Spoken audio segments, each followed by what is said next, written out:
नमस्कार दोस्तों, आज की इस वीडियो में हम बीए पार्ट थर्ड का first paper history of modern India की बात इसमें करेंगे और ये हमारा फर्स्ट टॉपिक रहेगा। इसमें हम देखेंगे कि 18वीं शताब्दी के दौरान भारत में कौन से परिवर्तन आए, भारत में कौन कौन सी विदेशी शक्तियाँ आई जिनके कारण भारत की अर्थव्यवस्था में, सामाजिक व्यवस्था में बहुत आमूलचूल परिवर्तन आएगा।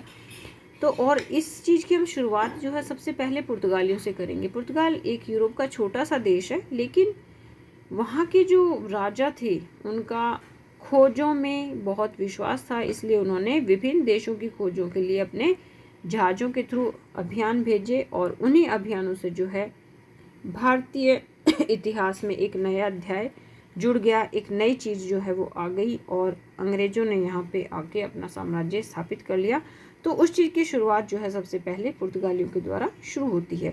तो चलिए शुरुआत करते हैं। फर्स्ट हेडिंग आप लिखेंगे पुर्तगालियों का प्रवेश। देखिए, 15वीं शताब्दी में यूरोप के देशों ने समुद्री मार्गों की खोज की शुरुआत की और इस खोज में पुर्तगाल देश सबसे आगे रहा और वास्को डी गामा ने 1498 में भारत की खोज की और कालीकट बंदरगाह पहुंचा और पुर्तगालियों ने भारत में व्यापार करना शुरू कर दिया। ठीक है, और उस समय कालीकट के राजा कौन थे? जमोरिन थे और भारतीय प्रांतों पर कब्जा करना शुरू कर दिया। जैसे व्यापारी के रूप में आए, लेकिन जब यहाँ देखा कि अच्छी व्यवस्थाएं हैं, अच्छा जो है यहाँ पे चीज़ों का उत्पादन होता है और ये हमारे लिए बहुत ही बेनिफिट चीज़ें हैं, तो उन्होंने यहीं से अपना क्या किया, व्यापार शुरू किया और भारतीय प्रांतों पर कब्जा करना शुरू कर दिया। किंतु पुर्तगालियों को भारत में स्थायी सफलता नहीं मिली।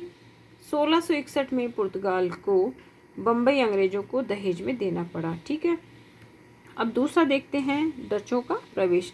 1602 ईस्वी में डचों ने भारत में व्यापार करने के उद्देश्य से डच ईस्ट इंडिया कंपनी का निर्माण किया और 1604 में डचों ने कालीकट से व्यापार करना प्रारंभ किया।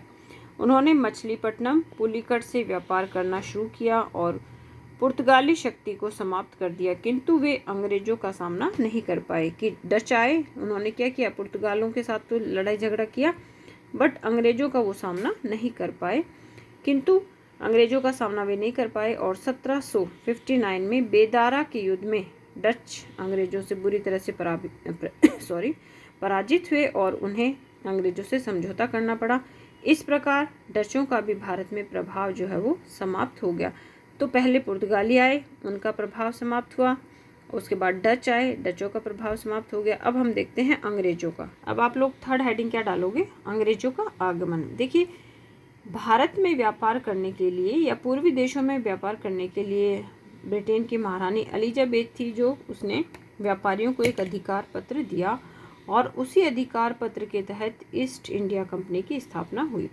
तो 31 दिसंबर 1600 को इंग्लैंड की महारानी एलिजाबेथ ने लंदन के व्यापारियों को पूर्वी देशों के साथ व्यापार करने का अधिकार पत्र प्रदान किया और इसके अनुसार ईस्ट इंडिया कंपनी की स्थापना हुई।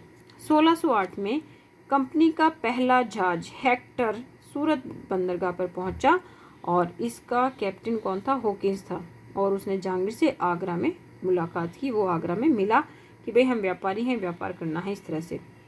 अब देखिए, इसमें इंपॉर्टेंट क्वेश्चन क्या बनता है।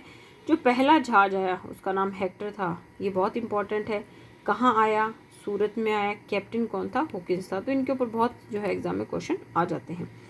जहांगीर ने फिर आगरा में जो है जहांगीर से उसने किसने? कैप्टन हॉकिंस ने आगरा में मुलाकात की। किंतु उस समय जब वो आया हॉकिंस, तो पुर्तगालियों का प्रभाव जो है भारत पे बहुत अधिक था। तो जो पुर्तगाली थे उन्होंने जहांगीर को पहले ही सिखा दिया कि भाई आप जो है इस तरह से इनको यहाँ पे अधिकार क्षेत्र नहीं देना। ठीक है, तो परंतु इस समय पुर्तगालियों का प्रभाव था और हॉकिंस को सफलता नहीं मिली, किंतु निरंतर जो है अंग्रेज प्रयास करते रहे और 1615 में सर टॉमस रो जहांगीर से मिला, किंतु उसे भी कोई विशेष सफलता नहीं मिली।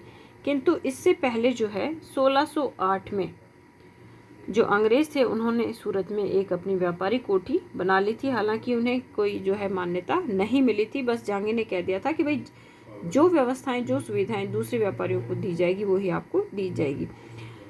किंतु इस तरह से धीरे धीरे प्रयास करते हुए अंग्रेज जो हैं वो आगे बढ़ते रहे और 1608 में मैंने आपको बता दिया बस्ती बनाई। उसके बाद 1608 के बाद में उनकी जो पहली वैधानिक जो फैक्ट्री बनी थी वो मसूलीपट्टनम में बनी थी और वो बनी थी 1611 में। और यहाँ से फिर धीरे धीरे अंग्रेज जो है वो अपना प्रभाव जमाते गए। तो आज की वीडियो में इतना ही। अगर आपको मेरा मैटर अच्छा लगता है तो प्लीज़ लाइक करें, शेयर करें, कमेंट करें। धन्यवाद।